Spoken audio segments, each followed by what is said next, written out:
Good morning. Okay, now you are in charge of this one. You're the only people that matter in this. You can forget all the dial-a-quote reactions. What has happened in the past few hours could define, long-term, the leadership of both Julia Gillard and Tony Abbott.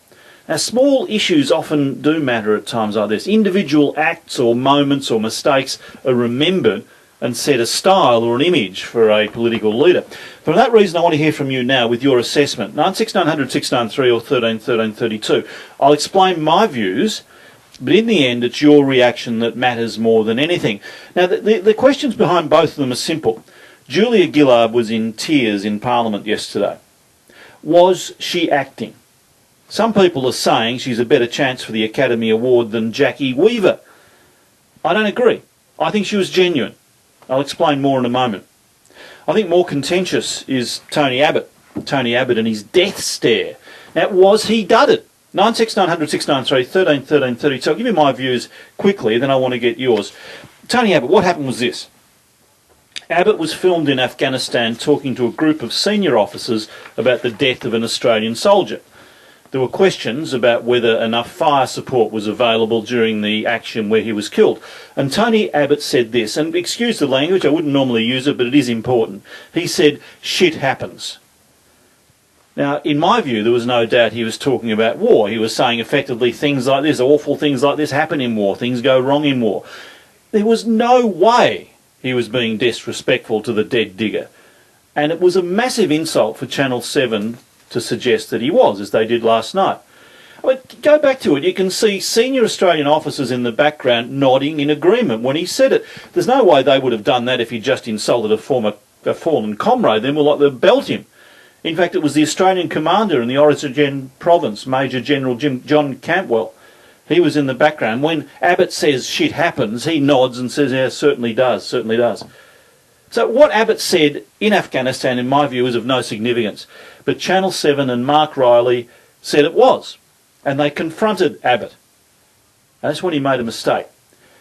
As he was questioned, he stood there towards the end a couple of times, just nodding in anger. He wasn't replying, he was just nodding. It almost looked like he'd having some sort of seizure. It looked bad.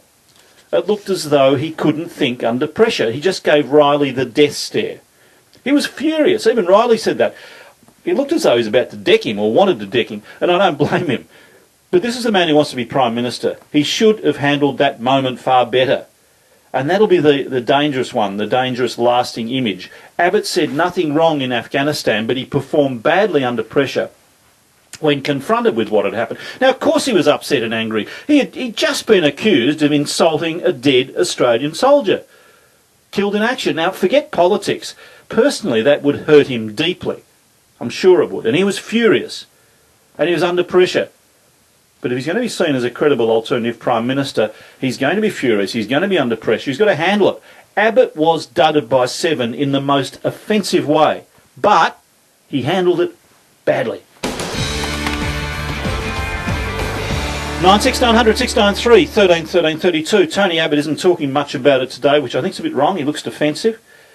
But the other issue is Julia Gillard. Now, does she deserve the Oscar? Look, I believe her tears were genuine. I don't think for a moment she was acting. However, have a listen to this. It was a powerful symbol for them of what it means to face the elements, of what it means to be heard, of what it means to endure, of what it means to be Australian. This summer will always be remembered for it. We should be so proud that there is something uniquely Australian about the way we go about helping our mates. That's genuine. I don't think there's any doubt that's genuine. You can't control tears. Heaven knows I've been through similar things myself when I've unexpectedly found myself shedding a tear on air when talking to somebody. But there's a twist to what happened with Julia Gillard. She has been widely criticised for being cold and wooden in the face of the flood trauma. Yesterday, when she went into Parliament, I'm quite certain she didn't intend to cry.